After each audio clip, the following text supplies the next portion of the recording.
Assalamualaikum warahmatullahi wabarakatuh. Sahabat semua, selamat datang di kanal ini. Tempat kita menggali kisah-kisah luar biasa dari zaman sahabat, malaikat, dan orang-orang pilihan. Jangan lupa untuk subscribe, karena satu klik dari Anda bisa menjadi jembatan menuju ilmu dan keajaiban yang tak terduga. Hari ini kita akan menyelami sebuah kisah menggetarkan hati.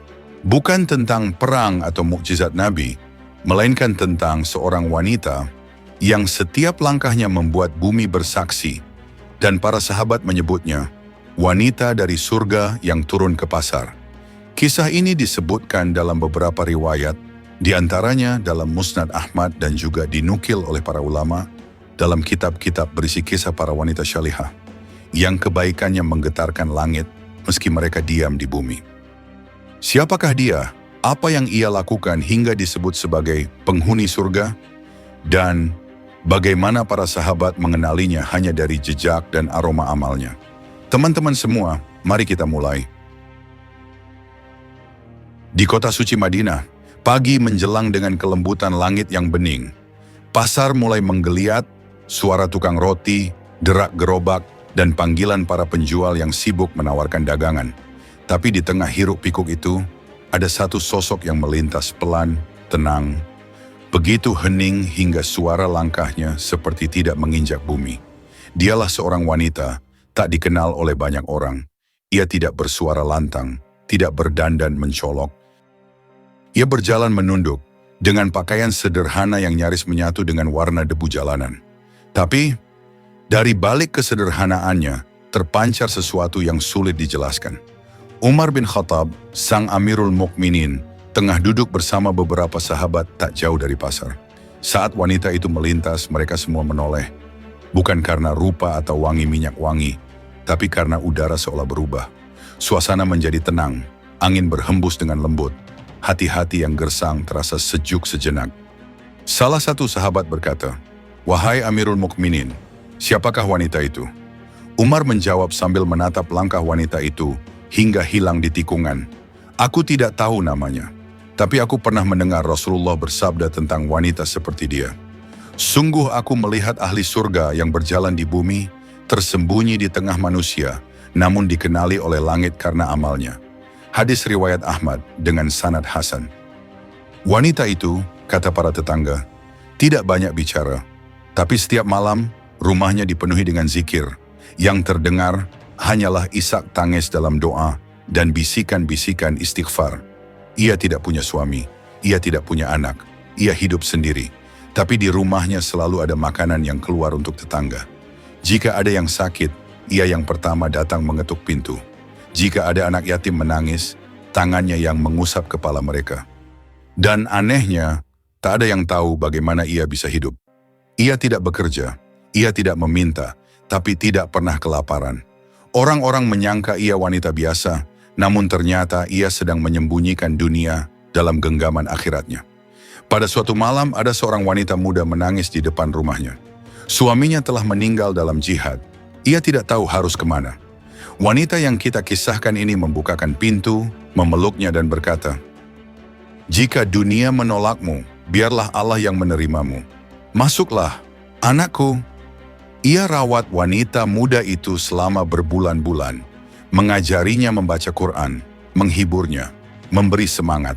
Lalu saat wanita muda itu telah kuat, ia diam-diam memberinya bekal dan menyuruhnya menikah kembali. Ia tidak ingin dikenal, tidak ingin dibalas, tidak ingin diberi. Ia hanya ingin dicintai oleh Tuhan yang tidak terlihat tapi selalu hadir. Hari itu saat ia melintas di pasar, langit mencatat lagi satu langkah yang diberkahi. Bukan hanya manusia yang memperhatikan, tapi para malaikat pun memandang dari atas.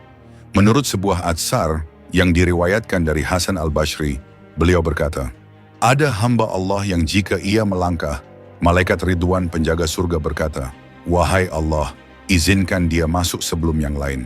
Dan barangkali wanita inilah salah satunya." Hari-hari berlalu. Pasar Madinah tetap hidup seperti biasa.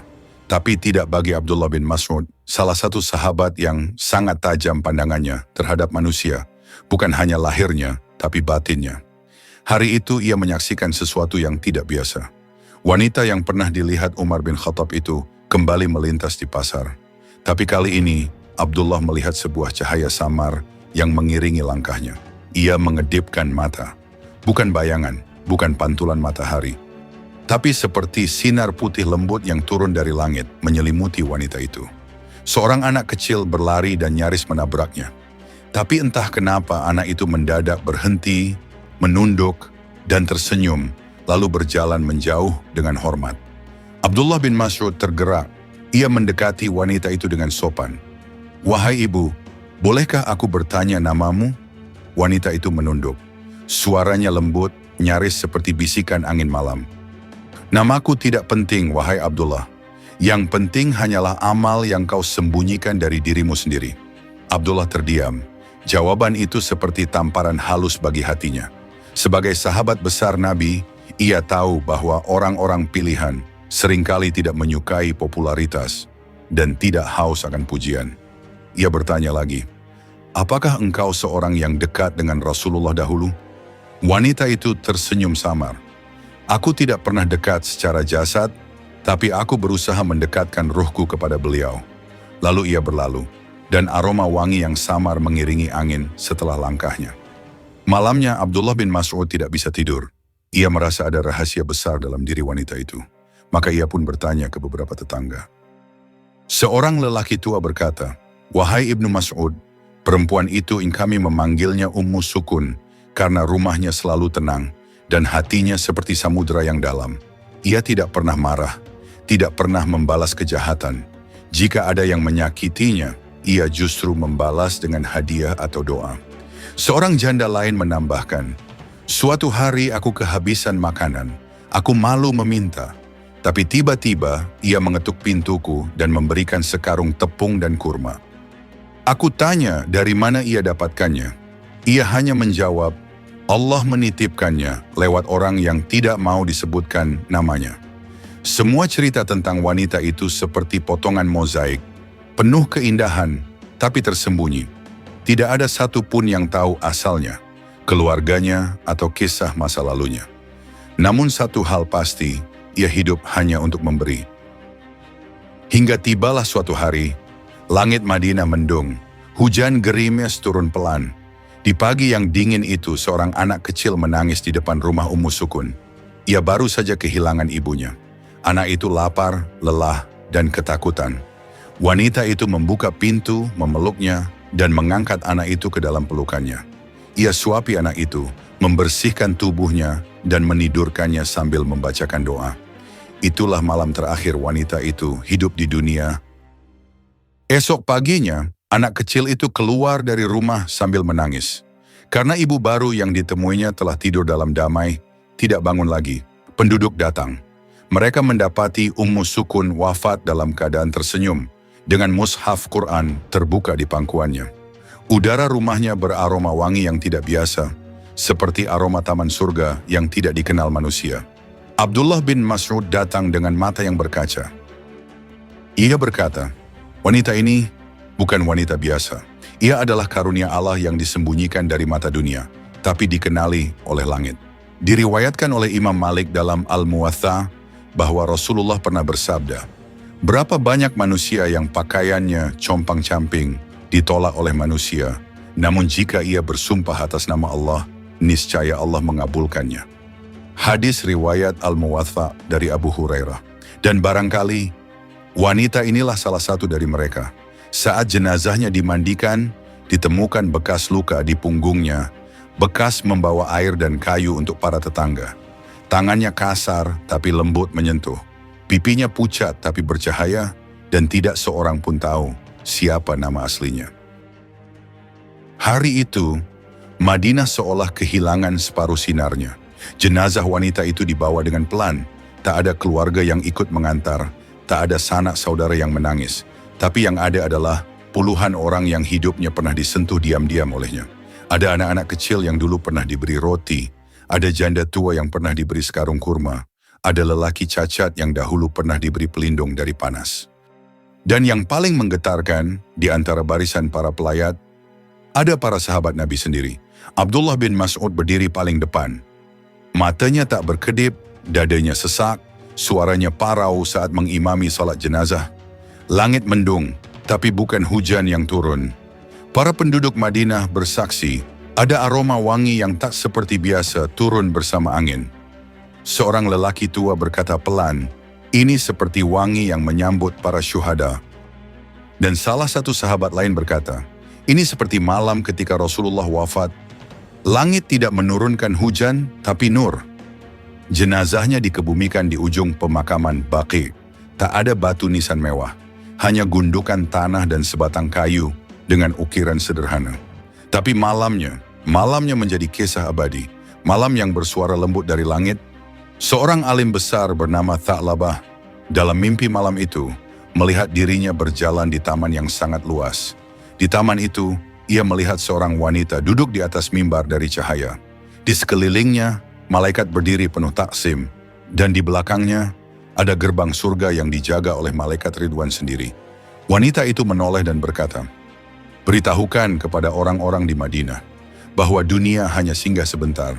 Jangan sibuk dihitung apa yang mereka miliki, tapi hitunglah berapa yang telah mereka berikan karena Allah." Tha'labah terbangun dengan air mata di pipinya. Pagi harinya ia segera mencari tahu dan mendengar bahwa seorang wanita fakir telah wafat dan aroma wangi mengiringi kepergiannya. Maka jadilah ia saksi ketiga atas wanita itu. Satu mimpi, satu cahaya, satu gerbang surga yang menanti. Rasulullah bersabda, "Barang siapa yang memberi makan orang yang lapar, Allah akan memberinya makan dari buah-buah surga. Dan barang siapa memberi minum orang yang haus, Allah akan memberinya minum dari telagaku." Hadis riwayat Tirmidzi. Wanita itu tidak dikenal dunia, tapi langit mengenalnya. Ia tidak punya nama besar, tapi malaikat mencatat setiap langkahnya.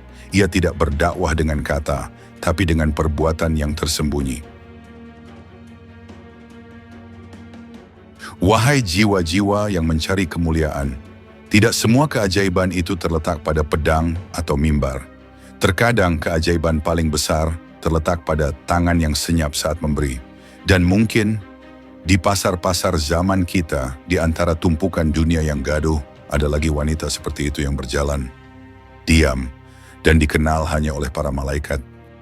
Sumber kisah ini berasal dari berbagai riwayat klasik dan atsar sahabat tentang wanita syalihah yang amalnya tersembunyi, sebagaimana diriwayatkan dalam karya-karya Imam Malik, Ibnu Sa'ad dalam Tabaqat, dan atsar-atsar tentang wanita zuhud di zaman tabi'in. Wassalamualaikum warahmatullahi wabarakatuh.